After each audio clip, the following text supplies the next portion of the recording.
अब इसको आप मेरा पागलपन मान लो या फिर नशा मान लो या जीवटता मान लो, जो भी मान लो, लेकिन एक चीज़ है कि बस्तर टॉकीज़ में काम करते करते और जंगल में घूमते घूमते आधा माओवादी और आधा पुलिस वाला हो गया हूँ, आधा आदिवासी तो हूँ ही।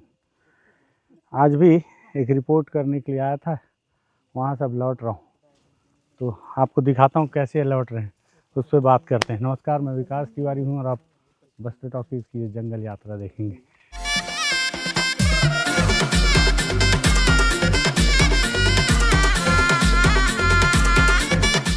चलो दादा। तो दरअसल मैं भी लोकेशन तो नहीं बताऊंगा, लेकिन ये कि किसी जंगल में हूँ और नाम भी नहीं बताऊंगा अभी, क्योंकि काम हुआ नहीं है। तो एक, या जब आप इस वीडियो को देख रहे होंगे, देखेंगे जब भी अपलोड होगा, उस समय तक तो हालांकि स्पष्ट हो जाया रहेगा कि काम हो पाएगा कि नहीं हो पाएगा। लेकिन यह है कि किसी बड़े माओवादी नेता से मिलने के लिए आया था और बहुत दूर आया था। आने के बाद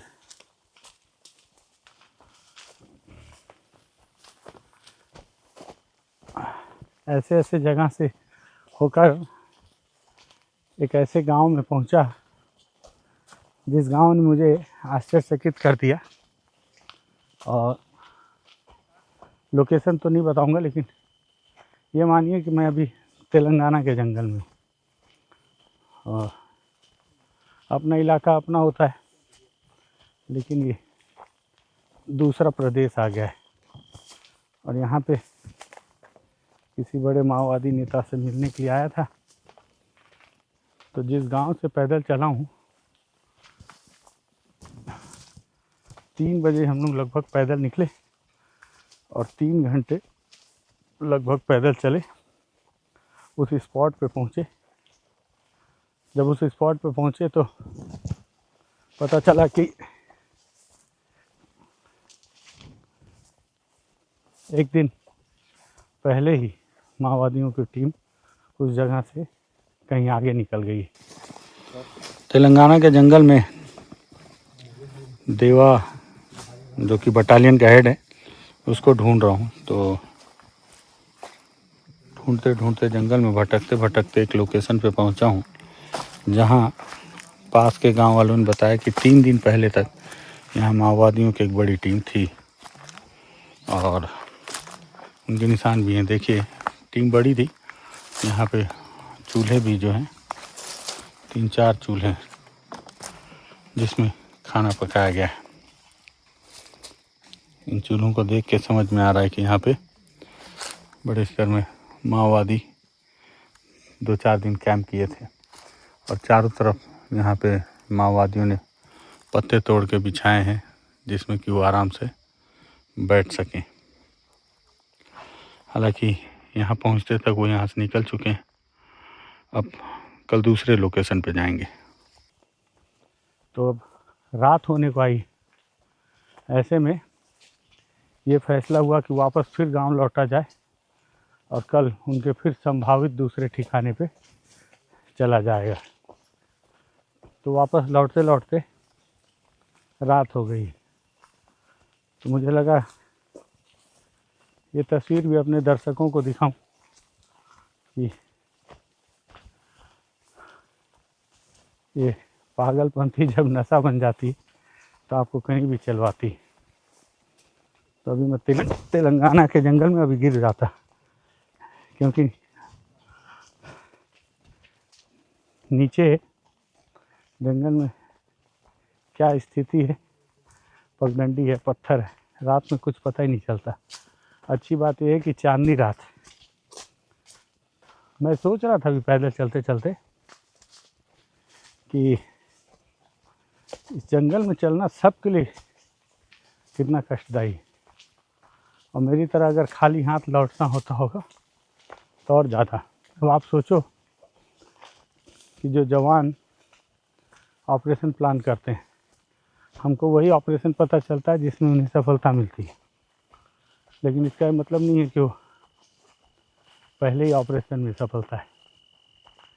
इसके अलावा भी जवान लगातार ऑपरेशन करते हैं जंगलों में रात में इसी तरह।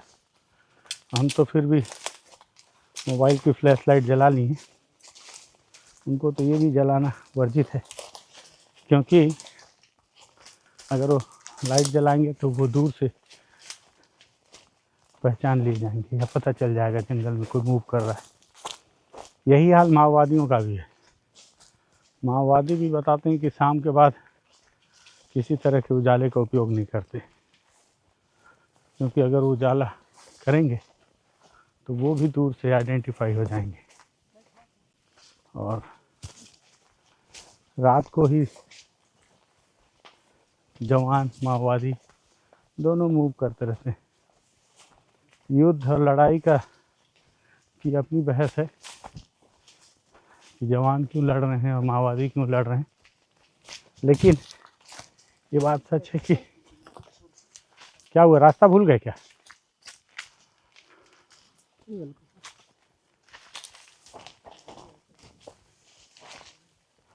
जंगल में कुछ गांव वाले हैं जिनके सहारे में चल रहा हूँ, वरना मैं तो रात भर ही गोल गोल रानी खेलता रहता है, क्योंकि यहाँ पे कोई परफेक्ट पगडंडी नहीं है और ना यहाँ कोई माइल स्टोन होता है। जंगल के रास्तों में पेड़ पौधे ही आपको माइल स्टोन का या दिशा सूचक का काम करते हैं। दरअसल मैं जिस माओवादी नेता से मिलने आया हूँ, मैं चाहता था कि उनकी मंशा जानूं कि क्या वो लड़ना चाह रहे हैं या वापस लौटना चाह रहे हैं। अगर वो वापस लौटना चाह रहे हैं तो उनके लिए कोई रास्ता बनाया जाए ताकि लौट आए, और अगर चलो वो वापस नहीं लौटना चाहते तो उनका निजी फैसला होगा, लेकिन मैं अपने हिस्से का काम तो कर ही लूँ। तो इस तरह से आराम से आना, नीचे लकड़ियाँ हैं तो पैर में लग जाए तो हालत ख़राब हो जाएगा। तो मैं जो है आया था मिलने के लिए, हालांकि एक बार में सफल नहीं हो पाए। उम्मीद है कि कल जो दूसरा प्रयास होगा उसमें हम सफल हो जाएंगे, ऐसा लग रहा है। मेरा मन कर रहा है कि मुलाकात संभव हो जाएगी। अब वो आएंगे नहीं आएंगे ये तो उनका निजी फैसला होगा। तो हालांकि बहुत से जानकार समझ गए होंगे कि मैं किससे मिलने आया। दरअसल मैं चाहता हूँ कि अगर वाकई माओवादी जल जंगल ज़मीन की लड़ाई लड़ रहे हैं तो उनके जो शीर्ष नेता हैं वेणुगोपाल, सतीश गोपाल, इन सब ने गहन अध्ययन करके ये पाया कि अभी लड़ाई हथियारों से तो नहीं लड़ी जा सकती, और यही वजह है कि उन्होंने हथियार सरकार के पास सौंपे और सशस्त्र संघर्ष को विराम दिया और कहा कि लड़ाई तो जारी रहेगी, लेकिन लोकतांत्रिक और संविधान के दायरे में रहकर। तो मैं भी उन माओवादियों से यही अपील कर रहा हूँ बार बार कि आप सरकार ने प्रण कर लिया है कि जो भी हथियार लेके जंगल में रहेगा उसे, आजकल एक अंग्रेजी शब्द का प्रयोग कर रही है सरकार, न्यूट्रलाइज कर दिया जाएगा। और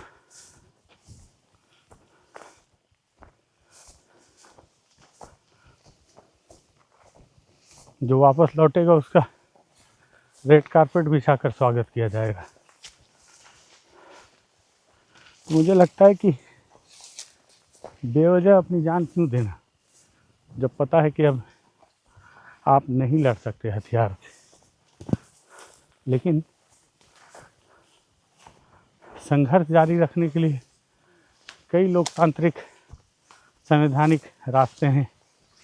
अब आप देखिए, रायगढ़ के इलाके में आदिवासियों ने एक लड़ाई लड़ी और जिंदल ने वहाँ पे जो भी खदान या प्लांट का मसला था, मैं थोड़ा उसको बहुत डीप घुसा नहीं इसलिए नहीं पता, लेकिन इतना पता है कि जिंदल ने वापस ले लिया फैसला कि अब वहाँ पे अपना जो भी काम चालू करने वाले थे वो नहीं करेंगे। और ये लड़ाई की जीत जो निहत्थे लड़ी गई, तो इसीलिए मैं दर दर भटक रहा हूँ कि शायद ये बात, आराम से गिर मत जाना, यही दिक्कत है यहाँ पे कि लंबे लंबे घास हैं और नीचे सूखे हुए पेड़ों की टहनियाँ जो पैरों के नीचे आ जाती हैं। आज 3 घंटे में बहुत ज़्यादा तो नहीं, हम लोग लगभग 7-8 किलोमीटर पैदल चले होंगे एक साइड में, अब उतनी वापस लौट रहे हैं। जाते वक्त तो दिन था, उजाला चले गए, वापसी अब रात हो गई है। अब सोचो कि जो गांव वाले हैं, भाई यहाँ भी लकड़ी है देखना है, वो भी रास्ता भटक जा रहे हैं। तो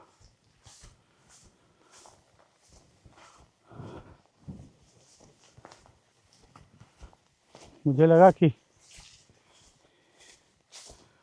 बस्तर टॉकीज़ का जिम्मा है बस्तर के आदिवासियों के लिए आवाज़ उठाने का, तो उनकी बात रखने का, तो ये भी जिम्मा है कि बस्तर में कोई बेवजह मारा ना जाए। अब जब से हम काम कर रहे हैं, फिर चाहे जवान हो, आदिवासी हो, या बिना किसी जानकारी के हाथ में हथियार लिए घूम रहे माओवादी, तो इसलिए भटक रहा हूँ। और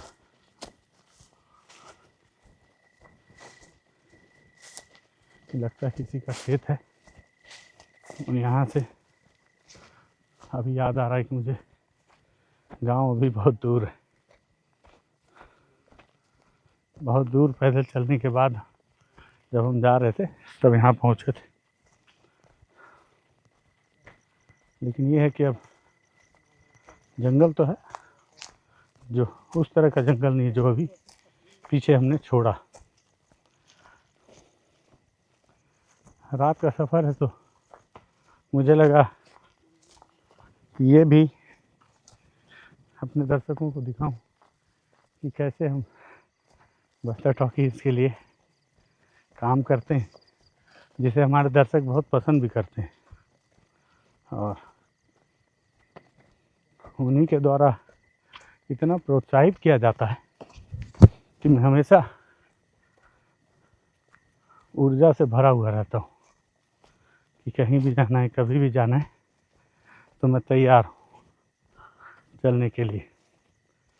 तो दर्शकों को दिखाने के लिए कि आप लोग के प्रोत्साहित करने से कितना ऊर्जा आ गया है अंदर में, कि चले जा रहे हैं रात में, दिन में, बारिश में, गर्मी में, धूप में, सिर्फ प्रेम में आपके। पसंद आया होगा, पसंद मतलब लगा होगा कि और प्रोत्साहित करना चाहिए, तो इस वीडियो को शेयर कर सकते हैं आप, आपकी इच्छा करने की। और लगे कि इस ठंड में भी पसीना बहा रहा है लड़का बिना जैकेट पहने जंगल में बस्तर टॉकीज़ के लिए। कर लेना चाहिए सब्सक्राइब, तो कर लीजिएगा बस्तर टॉकीज़ को सब्सक्राइब। धन्यवाद।